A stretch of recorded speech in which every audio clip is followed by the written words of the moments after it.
This is from Notes from Underground. So this is someone who's in the underground. And that's where you go when your value systems collapse. I'm a sick man. I'm a spiteful man. I'm an unattractive man.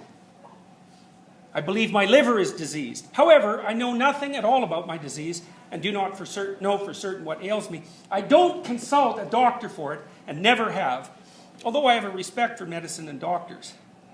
Besides, I'm extremely superstitious, sufficiently so to respect medicine anyway.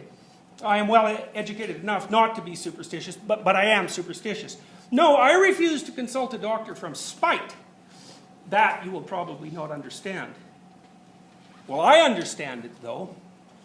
Of course, I can't explain who it is precisely that I'm mortifying, in this case by my spite. I'm perfectly well aware that I cannot pay out the doctors and extract revenge by not consulting them. I know better than anyone that by all this I'm only injuring myself and no one else. But still, if I don't consult a doctor, it's from spite. My liver is bad. Well, let it get worse. Now, he's a civil servant. A low-ranking civil servant. And he's retired because he got a little bit of inheritance. He says, when petitioners used to come for information to the table at which I sat, I used to grind my teeth at them.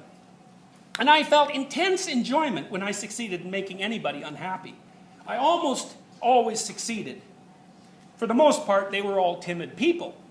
Of course, they were petitioners. But you know, gentlemen, what was the chief point about my spite?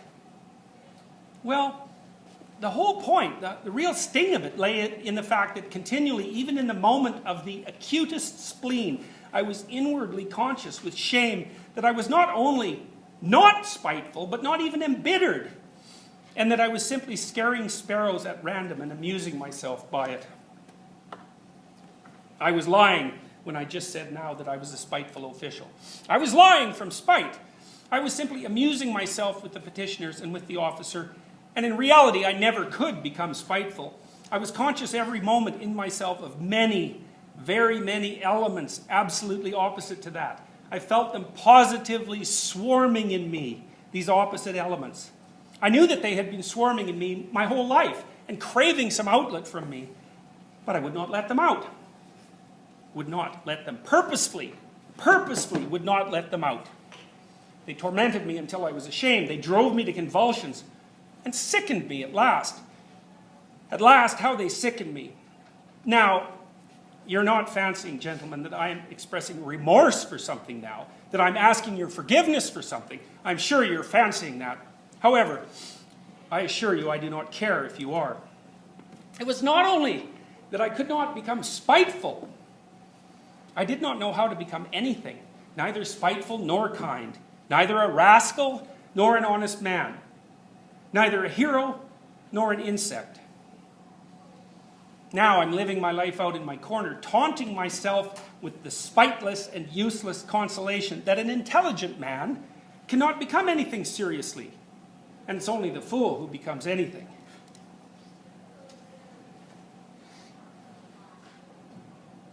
A direct person I regard as the real normal man. As his tender Mother Nature wished to see him, when she graciously brought him into being on the earth. I envy such a man till I'm green in the face. He's stupid. I'm not disputing that. But perhaps the normal man should be stupid. How do you know? Perhaps it's very beautiful, in fact. And I am the more persuaded of that suspicion, if one can call it so, by the fact that you take, for instance, the antithesis of the normal man, that is, the man of acute self-consciousness, who has come, of course, not out of the lap of nature, but out of a retort. This is also almost mysticism, gentlemen. But I suspect this, too. This retort-made man is sometimes so nonplussed in the presence of his antithesis, the normal man, that with all his exaggerated self-consciousness, he genuinely thinks himself a mouse and not a man at all. It may be an acutely conscious mouse, yet it is a mouse. While the other is a man, and therefore, etc., etc. And the worst of it is, he himself, his very own self, looks on himself as a mouse. No one asks him to do so, and that's an important point. Now let us look at this mouse in action. Let us suppose, for instance, that it feels insulted. And it almost always feels insulted. And it wants to revenge itself too. There may even be a greater of accumulation of spite in it than in the man of nature and truth. The base and nasty desire to vent that spite on its assailant rankles perhaps even more nastily in it than in the man of nature and truth. For through his innate stupidity, the latter, the normal man, looks upon his revenge as justice, pure and simple. Well, in consequence of his acute self-consciousness, the mouse does not believe in any justice of it at all. To come at last to the deed itself, to the very act of revenge, apart from the one fundamental nastiness the luckless mouse succeeds in creating around it, so many other nastinesses in the form of doubts and questions, adds to the one question so many unsettled questions that there inevitably works around it, up around it, a sort of fatal brew, a stinking mess, made up of its doubts, emotions, and of the contempt spat upon it by the direct men of action, who stand solemnly about it as judges and arbitrators, laughing at it until their healthy sides ache. Of course, the only thing left for it is to dismiss all that with a wave of its paw and with a smile of assumed contempt in which it does not even itself believe, and creep ignominiously into its mouse hole. There, in its nasty, stinking, underground home, our insulted, crushed, and ridiculed mouse promptly becomes absorbed in cold, malignant, and above all, everlasting spite. For 40 years together, it will remember its injury down to the smallest, most ignominious details, and every time will add of itself details still more ignominious, spitefully teasing and tormenting itself with its own imagination. It will be ashamed of its imaginings, yet it will recall it all. It will go over and over every detail. It will invent unheard of things against itself, pretending that those things might have happened, and will forgive nothing. Maybe it will begin to revenge itself too, but as it were, piecemeal, in trivial ways, from behind the stove, incognito, without believing either in its own right to vengeance or in the success of its revenge, knowing that from all its efforts at revenge, it will suffer 100 times more than he on whom it revenges itself. Well, he, I dare say, will not even scratch itself. On its deathbed, it will recall it all over again, with interest accumulated over all the years. Now, the idea that Nietzsche and Dostoevsky were developing was that the dawning consciousness in Western society of the mythological substructure of the value system and the impossibility of conceptualizing that or proving the validity of its structure from scientific means doomed the people who were encapsulated in that system to formal disbelief in it. And what they concluded from that was exactly what Dostoevsky just described, which is that someone with that level of acute self-consciousness and cultural self-knowledge would immediately become fragmented beyond belief, unable to act, unhappy, resentful, and dangerous. And both Dostoevsky and Nietzsche in their works, and Dostoevsky developed this idea most particularly in a novel called The Devils, said that once that you had got to that point, which was inevitable if you were smart enough to take seriously what was going on, it was only a tiny step to identification with a murderous ideology. Now, some of the existentialists started to work up what you might regard as a solution to this problem. And I'm going to read Kierkegaard's solution.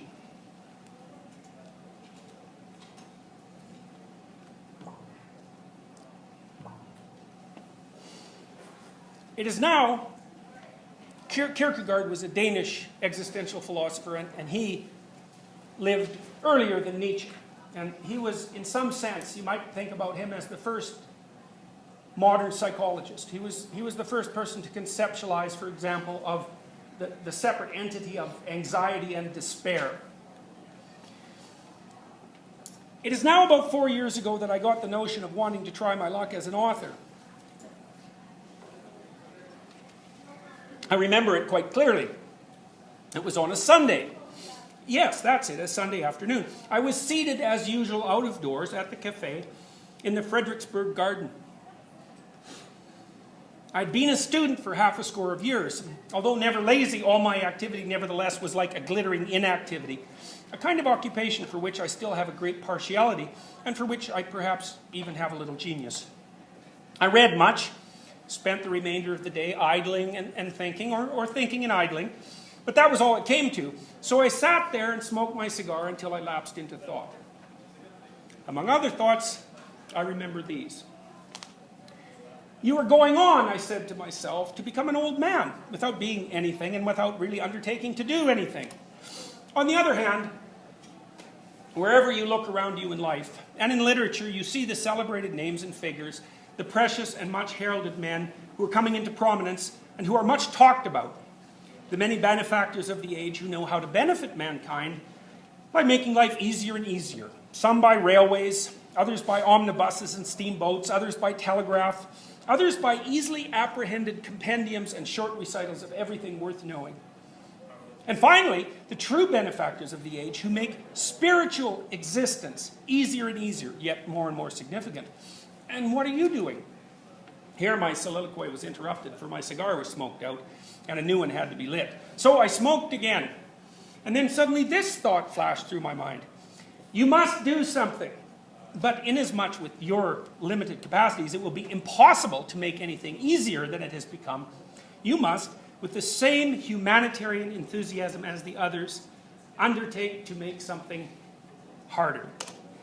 This notion pleased me immensely, and at the same time it flattered me to think that I, like the rest of them, would be loved and esteemed by the whole community.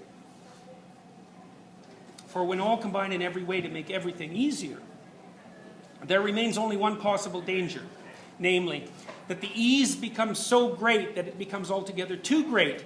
Then there is only one want left, though it is not yet a felt want, when people will want difficulty.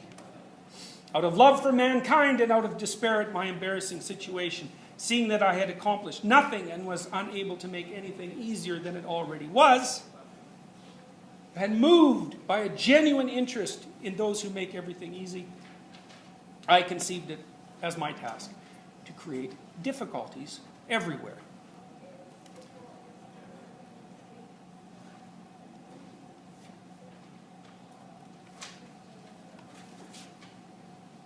Same idea in different words.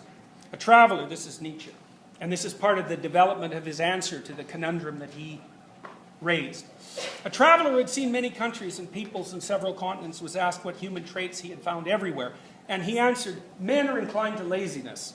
Some will feel that he might have said with greater justice, they are all timid. They hide behind customs and opinions. At bottom, however, every human being knows very well that he is in this world just once as something unique, and that no accident, however strange, will throw together a second time into a unity such a curious and diffuse plurality. He knows it, but he hides it like a bad conscience. Why? From fear of his neighbor, who insists on convention and veils himself with it. But what is it that compels the individual human being to fear his neighbor and to think and act herd fashion and not to be glad of himself? A sense of shame, perhaps, in a few rare cases. In the vast majority, it's the desire for comfort and inertia. In short, that inclination to laziness of which the traveler spoke. He's right. Men are even lazier than they are timorous. And what they fear most is the troubles with which any unconditional honesty and nudity would burden them. Only artists hate this slovenly life in borrowed manners and loosely fitting opinions and unveil the secret, everybody's bad conscience. The principle that every human being is a unique wonder. They dare to show us the human being as he is, down to the last muscle, himself and himself alone. Even more, that in this rigorous consistency of his uniqueness, he is beautiful and worth contemplating, as novel and as incredible as any work of nature, and by no means dull. When a great thinker despises men, it's their laziness that he despises. For it is on account of this that they have the appearance of factory products and seem indifferent and unworthy of companionship or instruction. The human being who does not wish to belong to the mass must merely cease being comfortable with himself. Let him follow his conscience, which shouts at him, "Be yourself." What you are at present doing, opining, and desiring, that's not really you.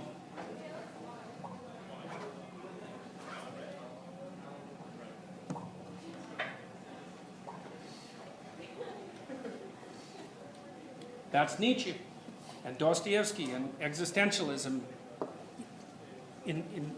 That's the bare beginning of the thinking.